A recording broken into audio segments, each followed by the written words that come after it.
अस्सलाम वालेकुम नाज़रीन, आप देख सकते हैं welcome back to new blog. अभी हम दो नस्ली कबूतर पकड़ के लाए हैं।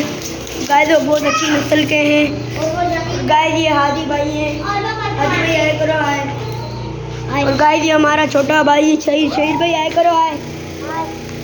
और गाय अभी हम लोग आपको अपने कबूतर दिखाते हैं। हो रहे हैं गाय हमारे कबूतर हैं। गाइस ये हमारे बिल्कुल ट्रेन भी हो चुके हैं। गाइस ये देखें गाइस हमारे हाथ में भी बैठते हैं ये कबूतर। गाइस ये देखें अभी मैं आदि भाई के सर पे इस कबूतर को बिठाऊंगा, उसको छोड़ दे आदि। ये देखें गाइस अभी हमने ये कबूतर को आदि भाई के सर में बिठा दिया और ये आराम से बैठा है। अभी देखें मैं इसको हाथ में लूँ कैसे है। ये देखें गाइस हमने बिल्कुल पाल लिया, ट्रेन कर लिया इन कबूतरों को। अभी देखें गाइस अभी हमने इनकी बाजी लगाने वाले हैं अभी अगले व्लॉग में। अभी गाइस आप देखें हम इसको उड़ाते थे।